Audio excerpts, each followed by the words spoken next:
どうも、ケイスケです。皆さん動画撮ってますか？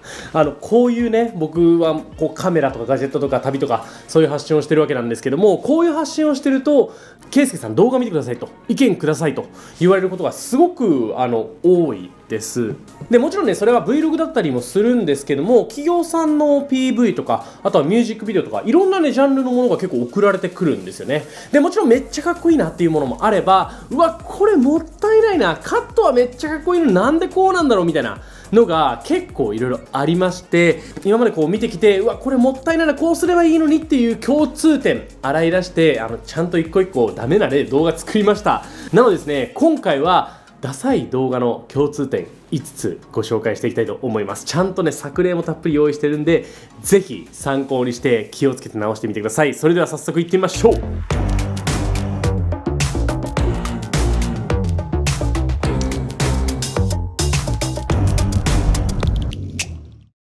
はい、ちょっと今全部のねこの動画の編集を終えて1個だけ言い忘れてたことがありました。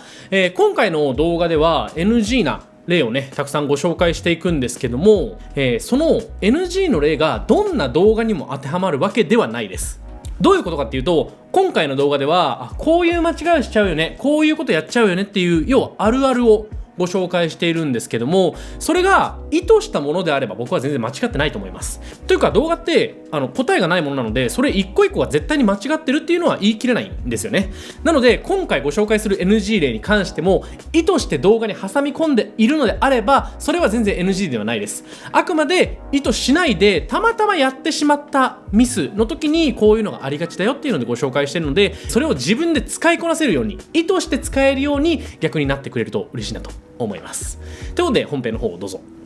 はい、ということで今回は動画制作の話なんですけども、僕もね結構やっちゃうことはあります。やっぱ Vlog って結構行き当たりばったりで撮るので、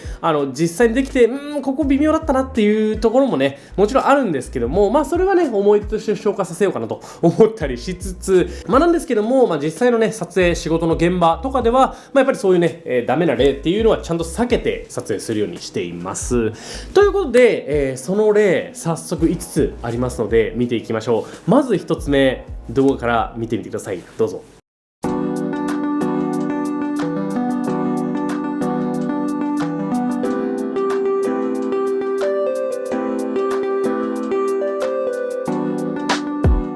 はい、わかりました？何かっていうと、全部同じカメラワークなんです。僕も癖で1個撮るときにだいたい左から右にこうやってクッとやっちゃうんですよね。はい、こういうのが多くなります。なんですけども、やっぱカメラワークって一個一個本来意味があるんですよね。例えば人を追っていくのか、物に注目させたいならもっとね、こうグッと寄っていくカメラワークをするとか、そういう一個一個やりたい表現したいものによってカメラワークっていうのは本来決めていくべきものであります。でVlog の時はもちろんねこうどういう風に作るかっていうのがわからないからなかなか難しいところだったりもするんですけども、とはいえある程度カメラワークは決めてあげないとずっと同じだとちょっと飽きちゃいますよね。例えばアクションの映画とかがあって、もう2時間ずっとアクションのシーンしかなかったらやっぱ飽きるじゃないですか。そうじゃなくてアクションのシーンもあれば恋愛のシーンもあるみたいな感じで緩急をつけてあげるとね、全然映像が変わった風に見えます。ということでカメラワークいろいろ変えてみるとこんな感じで動画を作れます。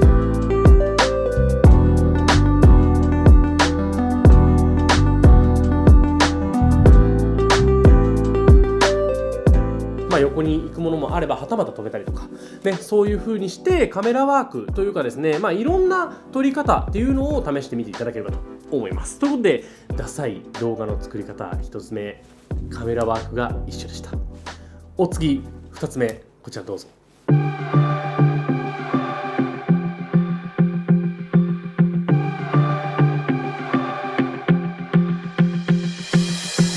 は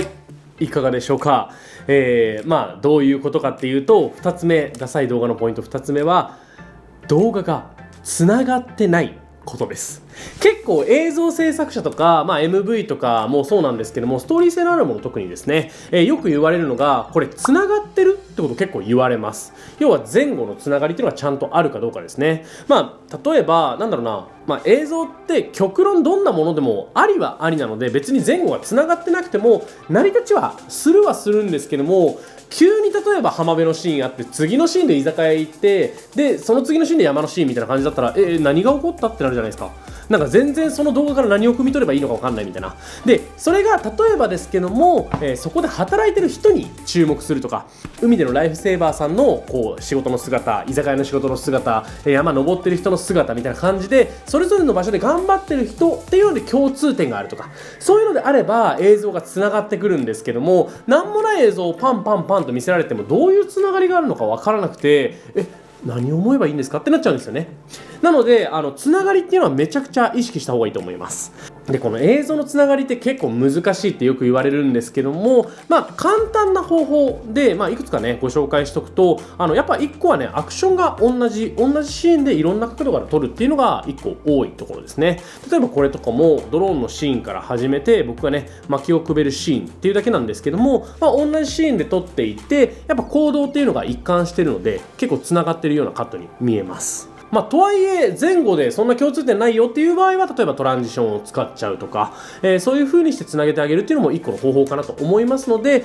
前後がちゃんとつながるかっていうのはちゃんと確認してみてください。これはねまたちょっと別の動画でどういう風につなげていったらいいのっていうのもご紹介したいなと思いますので、その動画も楽しみにしていてください。ということで2つ目は動画がつながってないということでした。で3つ目の映像、こちらどうぞ。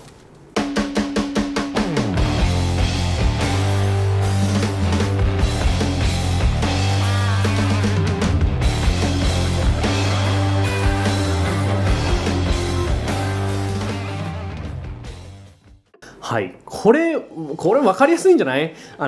音楽が合ってないってことです。音楽合わせて、音楽にはもう拍にも合わせてほしいし、この映像の雰囲気と音楽の雰囲気も合わせてほしいですね。ゆったりしたこう映像なのにめちゃめちゃ音楽がういみたいな感じだったら、どうやって乗ればいいのってなるじゃないですか。なので音楽の雰囲気も合わせてほしいし、テンポ感というかこうリズムっていうのもぜひね合わせてみてほしいなと思っています。で、僕の場合はですね、いろんな音楽ソフトじゃない音楽配信サービス使ってるんですけども、で僕の使ってるのはこちらのねエピデミックサウンドというのをよく使っています。エピデミックサウンドはもうずーっと前から紹介してるんですけども、僕の場合はもう YouTube で課金していて登録していてで使わせてもらってます。やっぱエピデミックサウンドはね音楽の量がもう多いし、結構品質の高い音楽も多いし、あと結構ね新しい音楽も追加されるんで探しやすいっていうのもあります。で、似たような音楽を探していけるので、例えば前の作品こういう風にしてこの音楽使いやすかったから次の音楽これにしようとか、そういう風にも使えたりもするんで結構おすすめです。僕は YouTube も全部ほとんどこれです。音楽探すって結構音楽聴いてる人じゃないと難しいんですけども、探し方として例えばエピデミックサウンドだとこうブラウズってところから、ジャンルムードとかいろいろあるんですけども、このムードっていうところを押してあげると、ここでなんかおおむねねこう気持ちで相当できるんですよね。例えばこう悲しい音楽だったらサドっていうところを押してあげると、こういうちょっと悲しそうな音楽というか、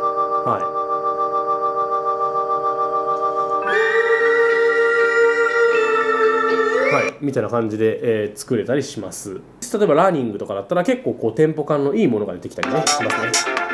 こんな感じですね。みたいな感じで音楽をこうムードに合わせて調べてあげるっていうのも一個いいかなと思います。あとは、こういうねジャンルのところで言うとアンビエントっていうのはなんだろうな、こうさっき言ったムードみたいなよくこうシネマティック系の人がやるところで言うと、この音楽の裏でこう我々は〇〇だ、何々何々で何々何々だみたいなのが入ったりするのがこのね音楽ですね。そういう今ちょっとバカにしたわけじゃないんですけども、そういうこう自然のイメージ作るときはこのアンビエント結構おすすめですね。あとは僕は割と Vlog で使うのはモダンカントリーの音楽で、僕ボーカルありが好きなんで、こういうの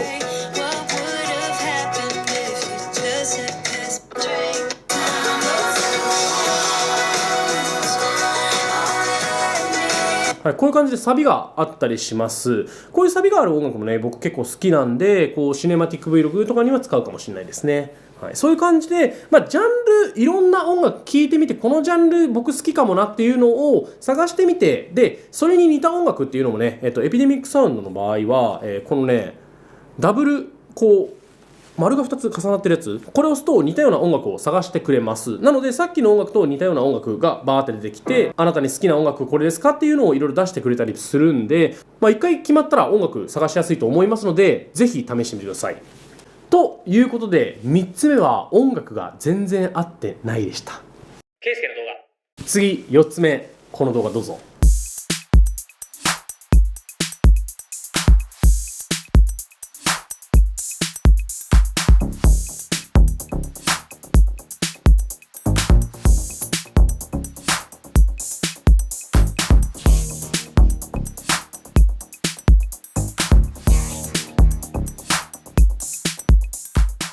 はい、いかがでしょうか。一見別に悪くなさそうだなと思ったんじゃない？思ったかもしんないけども、ちょっとあえて強いて言えばというところで言うと、これね、素材が長すぎです。1個の素材がちょっと長いっていうのが1個出したポイントかなと思っております。もちろんこう動画のね全体の尺に応じてとかコンセプトに応じて長い尺の動画を使うっていうのは効果的であります。今回ねこう作例なので今長い動画をポンと見せられても飽きちゃうと思って短めの動画にしたんですけども、結構ありがちなのは本当もう30秒ぐらい同じカットみたいな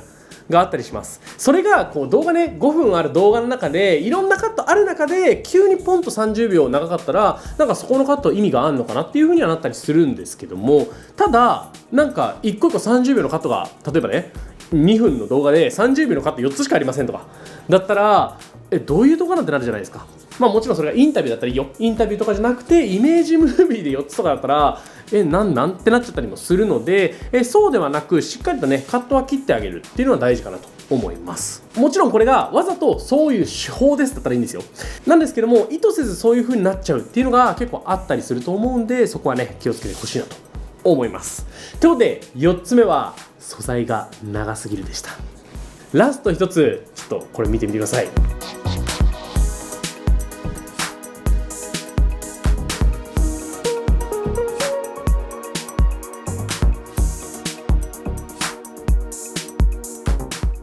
ラスト1つ分かったと思いますが、トランジション入れすぎ問題です。はい、別にいいですよ。トランジションっていうのは大事です。映像が完全につながってない場合っていうのはやっぱトランジションがある方が次の映像に移りやすいっていうのはあるので、トランジションっていうのは大事だと僕は思っています。ただ入れすぎない方がいいし、わざとらしすぎない方がいい。やっぱほんのりこうトランジションが入ってる方がかっこいいじゃないですかね。わざわざ僕動画にデコレーションしてますっていうよりも、実はこれデコレーションしてたんですっていう方がかっこいいに決まってますよね。なのでトランジションもそっとしてあげます。できればトランジションっていうのは基本的には僕の場合はね使わず、さっきのみたいな感じで映像っていうのをアクションとか元の映像の要素でつなげてあげます。でその後に印象付けたいシーンにトランジションっていうのを入れてあげると、そういう風にするとトランジションがね生きたような形になるので、ぜひですね効果的なトランジションをここぞという時に使ってみてほしいなと思います。結構ね最初やっぱ動画できた時はうわトランジション面白いって言って入れたくなると思いますので、